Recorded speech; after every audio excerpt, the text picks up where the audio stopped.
Hi, I'm Hamish. I was diagnosed with Desmoplastic small round cell tumor, an ultra rare form of cancer, in May of 2024. I'm in hospital now because I'm going through inpatient chemotherapy outside of cancer and all of that. As I knit, actually, so one of the photos I've seen you guys, it's a sweater that I've knitted in the Google Drive, and I knitted that sweater over the first COVID lockdown here in Sydney, and that's what I was doing because I needed stuff to do. I like rock climbing, cooking, baking. I love reading. I love books. I'm trying to get back into exercise, but with cancer journey, it's quite hard. But just hanging out with friends, watching movies, love reading, love just randomly creating things and doing projects. My story starts back in about January, February. I was feeling a bit tired all the time and fatigued and all of that kind of stuff. But I just had COVID over Christmas. So I thought it was just like long COVID symptoms and getting used to it and getting back into the swing of things. And I'm a PhD student, so I'm used to a bit of exhaustion and a bit of confusion and a bit of tiredness. And so fatigue, I didn't really affect me too much, or I didn't really notice it all that much, um, or think it was anything out of the unusual. I had a bit of nausea and that I kept getting coming and going, all of this nausea, and I thought that was just a bit of diet because I was losing some weight and I had a bit of a diet, and I was like, oh yeah, but I'm just maybe not eating enough, and I need to eat some more in this and that. But that was it until one day, actually, the day before Easter, the Thursday before Easter, the Thursday before Good Friday, I was sitting in my bed, lying in my bed, and I just was tapping my tummy as you do, just make sure it's still there. Just go, oh yeah, I've got a bit fat, haven't I?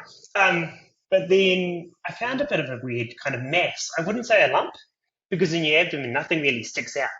So I was tapping and found a bit of a lump in it. So oh, that's a bit different. It's a bit hard, and it felt reasonably big, about 4 centimeters across. And I was tapping, I was like, okay, that's odd. My parents are doctors, so I can be a bit of a hypochondriac in one way, and then a complete not hypochondriac in another way. And so I was like, okay, well, it could be a bowel obstruction or this, and the other. Gave it a quick Google, as you do, and it always is cancer, and everybody ignores that because no. But and it did recommend maybe going to a GP or family doctor in the United States, but general practitioner here, um, and having it checked out just in something. And I thought, okay, that's in the back of my mind. It didn't go away. It really was just doing nothing. It was just kind of sitting there. But I thought, it just is weird. I'm going to go get it checked out. And I looked online at my local family doctor, and they had no appointments for 3 months. No, for 3 weeks, sorry. And I was like, oh no, oh okay, guess I'll wait, blah, blah, blah, blah. And then I was really lucky on the Monday. I checked again, and there was cancellation. And on Tuesday, so at 12:15 on Tuesday, I went and saw my GP, who is the loveliest man, and I cannot thank him enough for what he's done in terms of my diagnosis, because he went above and beyond when it was really, really needed. So I talked to him and I go, oh, I've got a bit of a mass. I didn't say lump, it's that mass. And he goes, oh, that's interesting. I think he was proud of me for using the correct technological definition. But and he goes, does it hurt? And I go, only if I poke it. And he goes, well, maybe don't poke it, and we'll be good from there. So he has a bit of a feel of it, and he goes, hmm, maybe you should go get a CT scan. And which I thought was a bit overkill, to be honest, because I'm from New Zealand and GPs can't even order CT scans in New Zealand. But here he said, maybe go get a CT scan. To him, but he says it's probably nothing. It's probably a lipoma, which is a fatty lump. And I was like, okay, cool. I call up the CT scan place and get it booked the next day, all for free, thanks Australian healthcare system. And I call they put me in for 12 o'clock the next day, and I was like, perfect. Only problem is I can't have breakfast because you have to fast before it. And I called my mum and dad that night, and my dad goes, no, it's nothing. It's probably a lipoma. I've got one on my back. It's fine. And so then so next day, get the CT scan. All sounds good. And I say to the radiologist, I said to her, I was like, oh, did you see my lump? And she's like, oh, I can't really say anything. And I thought she was just like, oh, there's nothing there. But it turns out she was being a bit coy. And the next day I found out the reason she was being coy. And So the next day, I get a text message saying, "Oh, your CT scan results are in. You can discuss them with your doctor." And on the Tuesday, the doctor gave me his phone number and said, "When your results come in, give me a call. I'll check them out and get back to you." So that's just going above and beyond. So I called him up probably about 12 o'clock or 1 o'clock, and he said, and he's like, "Okay, cool, check them, get back to me." He comes back to me. I get a phone call about 1:45, and it's the worst phone call I've ever got in my life, the worst day of my life. And he goes, "Hi, Hamish. I think we should have a chat," which is just the worst way. Like, they have to discuss it like this, but it's the worst phone call you can ever receive from a doctor, because if it's bad, they won't tell you on the phone. And it's just one of those things that you can just, your heart sinks and you go, "Oh no, this sucks." And so there's still a bit of humour in it, because he goes, "Have you had lunch?" And I'm thinking, well, that's the last thing on my mind now. You've just told me we need to have a chat. Something's clearly wrong here.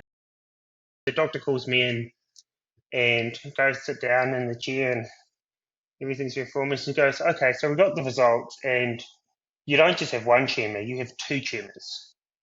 One of them, one of them about the size of my fist, just to the lower, just upper left, kind of just below my upper left abdomen, just below my ribs, and another one probably the size of a grapefruit, um, just beneath my belly button. But that was the one that I could feel. I couldn't feel the bigger tumor, and my doctor even laid me down. He's like, "I can't feel it either, because it's just behind the wall of the abdomen." And the problem with these cancers, I'll get to a little bit later, but the problem with these cancers is if they're in the abdomen, your abdomen just moves. You press on it, it just moves out of the way, and you don't notice it. You just feel like you're getting fat, and you go, "Oh, okay, this shirt doesn't fit as well as it used to," but you cannot feel it and move it around. It's incredibly lucky that I even found it in the first place. I had the really fun job of getting on the phone to my parents, who are both doctors, and having a conference call with them and working out what we're going to do about whether I stay in Sydney, whether I go back to New Zealand, all of that kind of fun stuff, which is always its highlight in the day. Um, so, but we decided from there we needed more tests to run because we didn't know what it was. So from that moment, we knew that it was cancer, but it's most likely cancer because something that's that big. Also, I'd had appendicitis 18 months earlier, so we knew that and that was near my appendix, a smaller tumor was near my appendix. If it had been there 18 months ago, they would have seen it. They would have seen the tumor then. So you've got two, and I had a CT scan at the same little bit after that, because I had a bit of collection of fluid. But the CT scan was completely clear. In your abdomen, there are no organs. So what can a tumor come from? It can't really come from anywhere. It can't really go anywhere. Where is it? And that's also what confuses everybody with this cancer, because it's so rare. But after chatting to my mum and my dad, we decided I was going to stay in Sydney until diagnosis and work out what it was, and then go from there, because I was reading studies and statistics, and Australia has access to many more drugs than there are in New Zealand, and the quality of healthcare in Australia. My parents both work in New Zealand as healthcare professionals, and they said stay in Sydney. So that's what I've done. I see the hematologist, and he said, "Okay, well, we need to get you a biopsy. We need to work out what it is."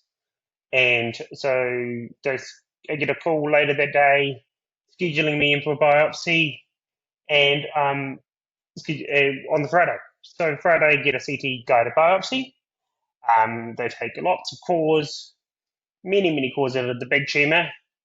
And in the meantime, I think my brother has decided to name it Kevin. I get a call from the doctor on the Tuesday saying, "Well, we've done some initial tests and it doesn't look like it's lymphoma."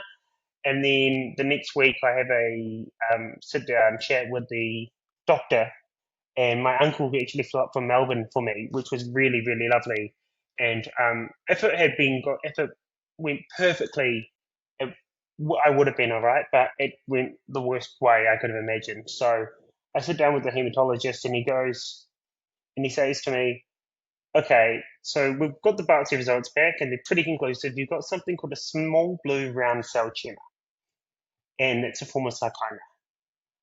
And I don't really know what that means, but I give it a quick Google on my phone while the doctor's looking in the other direction, and I see first thing it says DSRCT survival rate 15%, 5 year survival rate 15%, and then you go, oh. And that's all I know about it from the first part. But it's not conclusive. They haven't done the genetic testing and all of that kind of stuff. But from what I can see from my symptoms in DSRCT, it's exactly the same. Shows up, the average age of diagnosis is 22. I'm 25. It shows up mostly in males. It presents just as lump masses in the abdomen with no other symptoms. And that's about maybe some nausea, maybe a bit of fatigue, but that's all. And I'm thinking that sounds pretty conclusive. I'm in the sarcoma category, so he says, "We'll refer you through to an um, oncologist who specializes in sarcoma." So I had to spend a week just waiting, really. And then on Friday, I get a phone call saying, "You've been referred to. You've got an appointment with." I worked with. I won't say my oncologist name here, but with your oncologist on Monday. I see my oncologist, and one of the most the way she addressed the conversation, which I just really think is really important, is she said to me, first of all, "What do you know? What do you know about this cancer? What do you know about how it's treated? What do you know all about all of this stuff? I want to get a baseline from you about what you know." And I said, firstly, I just double checked with her. I said, "So has the genetic testing come back?" And she said, "Yep, conclusive, it's DSRCT." And I go, "Okay, well, I know from that it's notoriously very poor outcomes. The survival rate isn't very good, but it's also ultra rare. And so I'm an academic, and the statistics to me are a bit biased because there's so few cases. I'm young, healthy. I found it as early as I can. Um, it it doesn't seem like it's in my organs. It's there. There are a few messes. It's not great news, but I'm in a relatively better position than I could have been. And I'm going to choose that positivity, and I'm going to go with that. And so that week, she goes, "Yep, that's a really good attitude to have." And I also have a clinical nurse consultant, a couple of them, because I'm in the youth cancer program now, because even though I'm 25, it's considered a pediatric cancer. I had a PET scan on the Friday, and I get the phone call on the Monday from the oncologist, and she said, "Well, it's worse than we expected. There are tumours all around the abdomen that have lit up on PET, but and actually you've got one lymph node that's above the diaphragm, so I'm going to classify you as stage 4." I've read a couple of guidelines for DSRCT, and it's so incredibly rare that the normal cancer staging rules don't really apply. So they see in one of the main features for stage 3 and above is invading the liver or kidneys. And I don't have any of that. I've got no organ involvement. You're in a relatively good position compared to other people, compared to other people with this cancer, because it's not usually diagnosed until stage 4. It's not usually diagnosed until somebody's got a bowel obstruction, or it's in your liver, or you get a CT scan for something else. It's incredibly rare to go, "Oh, I've got a bit of a lump," and then get the CT scan and then see what's going on, because your body usually doesn't move like that. But my oncologist said, "We're going to throw the kitchen sink at it." That's what she said. I'm going to do everything I can for you. And I said, "We're not looking at terminal." She's like, "No, we are throwing everything we can at it." So I'm doing interval compressed chemotherapy, which is every 2 weeks as opposed to the usual 3. And we're getting um, injections to boost my white blood cell counts and all of that. I'm 6 months into treatment now because I started in May. So I had about 5 rounds of chemotherapy, VDCIE, which is half of it's done outpatient, half of it's done inpatient, because we really like to keep people on their toes. And the nurses, they are incredible. just absolutely incredible. It takes a certain somebody, I must say, to be an oncology nurse, and they are absolutely amazing. And they'll chat to you, they remember you, they look forward to seeing you, which is a little bit ironic, but they make your day brighter every day. And that has been one guiding light of treatment, is that nurses, just the oncology nurses are amazing. And we started to think about surgery because sarcomas, the gold standard is always surgery. Because although they are sensitive to radiation and chemotherapy, as they get bigger, tumours, it's much harder for the chemo to invade the tumour. And as well, as long as it stays longer, you got much more chance of getting a resistance to chemo. So gold standard is surgery. Cut it out. Cut, slash, and burn. I had to go get a colonoscopy, gastroscopy, laparoscopic surgery, exploratory surgery, for them to have a look around and work out where the tumours were. And then she could go through and decide if I was a viable candidate for surgery, and which is really important. And it was incredibly nerve-wracking at the time, but also it's really important because she doesn't want to do surgery, major abdominal surgery. We're talking 12 hours. The recovery is hell if it's not going to extend my life. And I completely agree with that. There's no point in me going through this massive ordeal if it's not going to make a difference. So she had to go through and had a look around. 2 weeks later, I get a call saying we've booked your surgery appointment on the 17th of September, which is about 3 weeks away. And I go, okay, great. That sounds amazing. And then I had nothing to do for 3 weeks, which was a bit weird because it's a bit like saying, oh, what should I do now? Because before you're running on a treadmill going, chemo,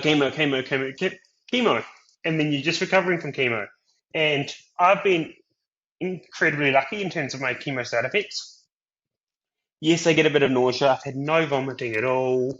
I get some fatigue and I'm a bit tired, and have a lot of naps. But other than that, nothing really that, it may be a bit of brain fog, but nothing really detrimental. My oncologist is astounded. She is amazed at how I haven't got sick. She said that's incredibly unheard of. The surgeon said my response in terms of the tumours to the chemotherapy was excellent. So I had the surgery on the 17th of September, which took them 12 hours, left me with a massive scar from pelvis to sternum, and they even had to extend it across towards my right-hand side because they needed to access back my liver. But 12-hour surgery, it was a cytoreductive surgery, peritonectomy, and HIPEC. They also did a right hemicolectomy and low anterior resection. So they were just going for it. So they went everywhere and they got all they could see. And then I got the surgery report back and it said CC0, which is complete cytoreductive achieved, which means they've removed all visible tumour. And that was amazing news because if they remove all visible tumour, then it's just mopping up with chemotherapy and radiation. I was in hospital for 2.5 weeks, which is a long time actually, but not as long as some people. But part of the problems for me is that usually for me, it's okay because I know I'm going into hospital for 5 days and then I'm getting out. And I know there's a start, there's an end. I can know when I've crossed the middle line. I know exactly where I'm going, this, that, the other. But this was just waiting game. You have to wait for your bowel to start working, if you could pass wind, if you make a bowel movement, all of that kind of stuff, because they did a whole lot of surgery. I mean, they removed a lot of my colon. So in a group chat, my nickname is now Semicolon, and I can't be mad at that. I can't be mad at Semicolon as a nickname. It's a great nickname, and you got to laugh. It kind of imbues my attitude is that all of this sucks. I recovered. I had a week off, and then I was back into chemo the next week. So that was really short turnaround. So I had 3.5 weeks, so 4 weeks from surgery to starting chemotherapy again. And as much as it was necessary for my cancer treatment, it did take a big toll on me emotionally and mentally. So I had a really tough time that first week back in chemo because everything hit me at once. It was just, what if everything stops working? What if this and the other happens? What will we do next? What's going to happen to my family? All of those different bits and pieces. As my psychologist says, usually you're running on a treadmill. Those bits and pieces, to me, it's really, really important to bring joy to others, because I think there's not enough joy. And that positivity and that wobble and all of that. One of the other issues with that wobble is I was worried about losing that positivity, because you go into a bit of a negative spiral and go, what if, and what if this, what if that, and that negative spiral will go, but I'm a positive person. This is a core value. I love to help people. I love to bring joy. What if I lose that? And then I've also realized that I can't. It's an inherent part of me, and no matter what goes on, even if I get a terminal diagnosis, which, heaven forbid, we're working really well. I've actually got some recent scan results, which are really good. But even if, and we're hoping and hoping and hoping, I can still find ways to make people laugh and smile and bring joy. And also what I tell myself is I don't always have to be optimistic. To me, positivity is not optimism. Yes, it helps. And yes, it's good to be optimistic and hopeful, but positivity for me is also being able to just sit with a friend who is having a bad time and making them feel better. Just sitting with them, even reminiscing, crying with people, just having those hard conversations that need to be had sometimes. It's that you can all be positive and care, and I really care about people, and that was what I really discovered in terms of myself during this treatment. And to me, that's made me a lot stronger. It means that no matter what's happening, I can always come back to the core of what can I do for others, and what can I do and this was one of the reasons I'm doing this, actually, is because I want to share my story. Also, one of the other things I've learned is that even letting people help you is really important, because it makes them feel better and connects with you with them. Reach out to people, find your network, find your clique, find people going through a similar experience to you. And you will be sad. You'll find people who may not make it, and you'll find people who will make it, and you'll find success stories, and you've got to look for the hope. But what I would say is there's always hope for everybody, no matter, even if you have a terminal diagnosis, even if you're in hospice, you can hope for anything. And humans, as natural humans, we need hope. We need to find some hope no matter where it goes, and it doesn't really go away. Even if you switch from looking for a cure to keeping things at bay to looking at terminal diagnosis, you can still hope for love and any things. You can hope that a TV show is going to be good. You can look forward to things, and you don't have to let it overwhelm who you are and your sense of who you are. Let it be a part of it. I would say don't hide it. Don't try and shy away. These feelings and thoughts and all of this, it's incredibly natural, and it's an incredibly important thing to feel, because it means you're human, and it means that you understand how important and how difficult and how tough life can be, and how important life is.